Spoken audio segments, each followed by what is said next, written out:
Por que é que se diz que esse tipo de sexualidade... qual foi a expressão que você usou? Que o crime parece ser pior do que todos os outros, né? Por Os pecados da que ser um sexualidade. crime? Por que pecado na Então, sexualidade, quando ela não é parecida, quando ela não é a heterossexual? Por que, se até os animais têm isso, por que neste animal aqui, é justamente, que a gente... é justamente, nós somos o fruto de um processo histórico que a gente não pôde decidir muito, a gente não interferiu muito, porque já chegou para nós assim. Desde que o mundo é mundo, a sexualidade foi um problema para ser vivido, para ser experimentado e, sobretudo, para ser interpretado. Eu acho essa questão da sexualidade, ela é tão complexa, tão complexa. Principalmente porque ela, se for ser julgada, há aí uma arrogância, porque a igreja estaria julgando Deus, ou não somos todos criaturas de Deus? Então, mas veja bem, a questão é o seguinte, o que é inevitável é que as questões sexuais ganharam um peso muito grande dentro do código moral cristão. Por que eu não sei? Há uma mulher neste livro em que ela... Mulheres de Aço e de Flores, que Marília Pêra vai fazer no teatro. Vai fazer no teatro, se Deus quiser. Há uma personagem aqui que eu gosto muito do que ela fala. Ela diz assim, ela é uma mulher que não conseguiu realizar o grande sonho de casar-se com um homem que ela se apaixonou, porque ele nem sabia da existência dela. E ela começa a lamentar no início do conto que desde pequena ela aprendeu que o que convence Deus são os joelhos esfolados. Que nunca na vida alguém ensinou para ela que alguém poderia ser santo porque amou demais. Ela diz assim, eu não falo do amor aos miseráveis, eu falo do amor carnal. De uma mulher que casou-se com um homem e amou tanto este homem, espiritualmente e do ponto de vista carnal, porque era dele esposa, eu nunca escutei que uma mulher foi canonizada por ter amado demais. E eu acho interessante porque na boca dessa mulher eu faço uma reflexão. Durante muito tempo me incomodou essa questão. Por que só os castos ficaram santos? Por que a glória dos altares, ela foi, claro, nós temos outros casos, outras exceções, mas a grande maioria dos santos viveu casto. Por que isto é uma questão recorrente dentro do próprio reconhecimento que a igreja faz daquilo que é santo? E hoje, graças a Deus, Marília, nós temos uma evolução muito grande. A própria compreensão da dimensão unitiva do sexo no casamento. Antes se compreendia o sexo apenas como um jeito de reproduzir. Mas e hoje tem a dimensão unitiva. Ainda a igreja é contra a pílula anticoncepcional e a camisinha, que além do mais previne... É outro lado do leque que é terrível, é muito amplo tudo isso. Mas se você for pensar na dimensão do prazer sexual, por que o prazer sexual ele causou tanto problema dentro do contexto das religiões? Não é só no cristianismo. Nós temos o convite à castidade em diversas outras manifestações religiosas. A própria questão dos intelectuais na Idade Média, que faziam a opção pela castidade como sendo uma forma de casamento. Né? Sabe o que, Fábio? O que me parece e que é triste, porque em tempos de disputa mesmo, de fiéis entre igrejas, a Igreja Católica ficou um pouco... Eu acho que o texto subliminar é assim, só merece a alegria pós a morte, a felicidade pós a morte, quem sofreu loucamente na sua passagem pela terra, não é isso? É por isso que eu te digo que nós somos fruto de um processo histórico. A nós, eu acredito que nós ainda somos filhos desta religião que nos ensinou a sofrer, mas esqueceram de nos contar que Deus também nos quer felizes, né? Eu gosto muito da Adélia, outro dia conversando com ela pelo telefone, e a gente falando de coisas bonitas do cristianismo, né? De como... Adélia Prado, a poeta. Isso. De como a esperança cristã é sugestiva, de como o cristianismo é cheio de riquezas filosóficas, espirituais. E aí ela dizia assim, padre, por que esqueceram de nos contar que a nossa religião é para nos fazer felizes? E é verdade, durante muito tempo parece que ficou um peso muito grande no sofrimento, e para valorizar esse sofrimento quiseram suprimir o prazer da vida humana.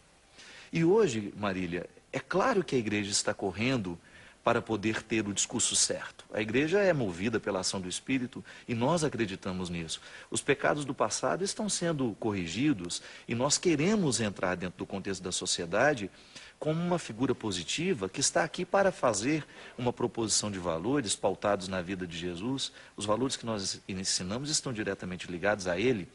E fazer isso de uma forma coerente, de uma forma madura, de uma forma serena. E eu fico pensando, por exemplo, eu não tenho como mudar o contexto do discurso porque ele ainda está acontecendo. Mas eu tenho como ter uma postura misericordiosa diante de todos, porque eu também preciso de misericórdia. Então, quando eu fico na oportunidade que eu tenho, qual é o grande problema do sexo que eu acho? É o quanto que hoje as pessoas são fragilizadas por causa do despreparo afetivo no momento em que vão viver a sua sexualidade. Você está dizendo, porque hoje sexo ficou quase que, ou muitas vezes, sexo pelo sexo e totalmente distanciado do amor. Com é certeza, isso que você isso está dizendo? é muito perigoso, né? O discurso da camisinha, Bom, ele a vem camisinha, vamos o falar. anticoncepcional. O anticoncepcional, que comemora 50 anos, né? E a camisinha que não previne, a camisinha que é usada para prevenir Doenças, doenças, esse é doenças o que grande argumento. matam. E a igreja fala contra. Como fazer? Porque a sexualidade está aí. Somos animais sexuados, temos hormônios, transamos. E aí? Justamente, mas o grande problema é que a igreja está tentando preservar um valor que vem antes das doenças, né? Quando nós trabalhamos a camisinha somente para resolver o problema das doenças, nós estamos privando as pessoas de uma liberdade maior diante da própria sexualidade. Uma camisinha pode prevenir a AIDS, pode prevenir a gravidez, mas ela não previne a mulher de ser usada. Né? Bom, mas então nós eu estamos acho falando que, de um mas valor eu absoluto, acho que são... que vem antes desse. Mas eu acho que... E também como eu é que acho que se é mede. desse que a gente tem que se Mas ocupar. também como é que se mede? Você não concorda comigo? Não, eu Porque às quero vezes nós saber como é falamos que de se mede o amor dos outros. Como é que se mede? Como é que a igreja pretende... Ah, não, você pode porque você ama. Como é que se mede o amor dos outros? Não, você pode transar e usa a camisinha porque você ama. E a sua afetividade está em ordem. É essa dicotomia que me enlouquece. É mesmo porque nós não fazemos isso, né? Quando a gente ensina um valor, o que a gente está querendo propor é que a pessoa se descubra como gente de valor. E que o ser humano precisa recuperar isso o tempo todo, Marília, porque senão a vida fica insuportável. Eu, como padre, eu escuto os bastidores, né? E o que é o mais recorrente para mim? O que eu mais encontro? As pessoas estão infelizes porque cada vez são menos amadas. Eu confesso que você vai falando para mim, eu fico muito bem impressionado com todo o seu raciocínio, mas eu fico ainda muito confusa com os valores a serem, claro, existem a serem preservados e as respostas para as indagações que estão por aí. Então, Fábio, vamos falar um pouco da sua vida de astro, estrela pop. Você ri, mas você sabe que isso é verdade. Querendo ou não, quer dizer, de propósito ou não, Fábio de Mello hoje é quase uma grife, uma marca que atrai multidões. Como é que começou tudo mesmo? A sua família... Eu trabalhava um carnaval, para você ter uma ideia, antes de entrar no seminário. Como assim? Eu fazia projeto de carros alegóricos. Você está brincando? Fazia e ajudava Bons? a executar. Bons. Eu já tinha todo um futuro traçado para trabalhar no carnaval. Eu gostava disso. Você seria um carnavalesco, é isso? Eu gostava de desenvolver enredos, histórias, de contar uma história através de alegorias. E o meu cunhado trabalhava diretamente no carnaval. E ele, percebendo que eu tinha habilidade, que eu dava um palpite ou outro enquanto eles estavam discutindo as coisas, ele me colocou na equipe. E aí eu já estava com tudo pronto para fazer um estágio na Mocidade Independente Padre Miguel, no Rio. Quando aí o sonho antigo de ser padre estava adormecido, mas desde criança eu quis ser padre.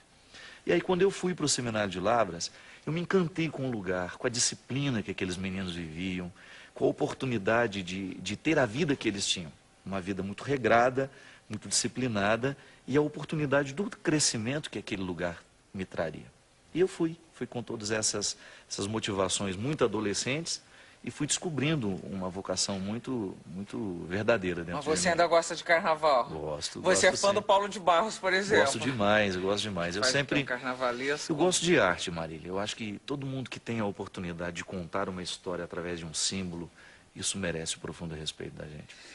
Ô, Fábio, você atribui o seu sucesso à mensagem, ao tipo de música que você canta, à sua voz que é diferente, ou ao conjunto, Eu acho que o esse conjunto layout da obra, todo? né? Eu acho que as pessoas prestam atenção em mim, porque o primeiro o primeiro elemento para você dar certo em alguma coisa é alguém prestar atenção em você.